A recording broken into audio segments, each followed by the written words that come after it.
Hello, everyone. My name is Thomas-Troupe, for those who do not know me. Also, I am horrible at public speaking, so this is about to be very brutal. Just a disclaimer there. Okay, so my topic is on faith-based intervention and the prevention of chronic disease. Chronic disease is often preventable and through early detection, exercise, and a healthy diet. When it's left untreated, it can lead to decreased quality of life and even death. The United States spends billions of dollars each year in trying to prevent chronic diseases or to reduce the symptoms of, but yet it is still the number one cause of death in America. African Americans are at a higher disproportionate rate for chronic diseases, and majority of that reason is because they don't go to doctors as often. Our diets are not as healthy, and we don't exercise as much as compared to other cultures. So these are the contributing factors of chronic disease in the African American community. I wanted to do this on faith base because the church is a big part of the African community. Church, especially up to the age of 18, your life is centered around the church, whether it be Tuesday night Bible classes, Friday night all-night prayer, Sunday services that could last all day.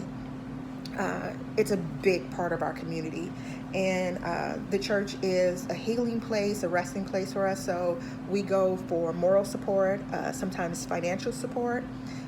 When you're low on bills and stuff like that, you can get help. We do a lot. There's a lot of food pantries to help to those who are having difficulties feeding their families. We do a lot of group activities. So it's a big social support.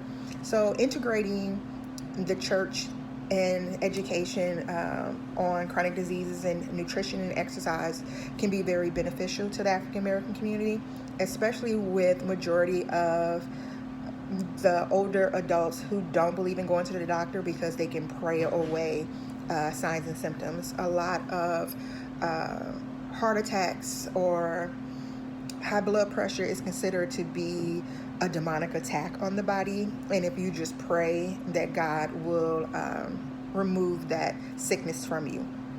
So a lot of times they don't go to the doctors because they'd rather use faith healing in order to get well. So we want to sort of educate the community by incorporating these two things.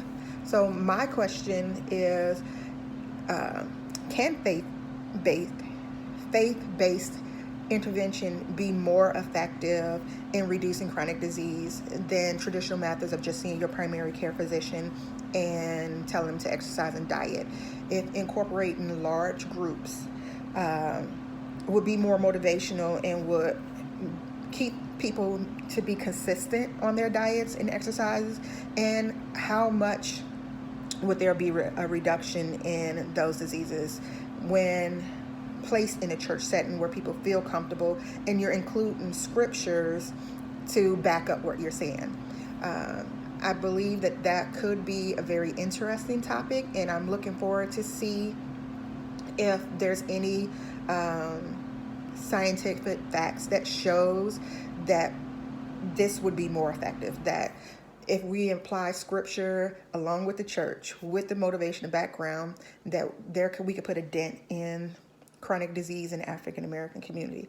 I know that this can apply to any community because we're not the only ones that believe in God or are religious, but I see that the prevalence for chronic disease to be higher in the African American community, so I chose to focus there, and that's what I'm more familiar with. And because I also did a slight experiment in undergrad with trying to do sort of an intervention in my own church with doing a group project, and it lasted as long as I kept on them. So this would be interesting to see.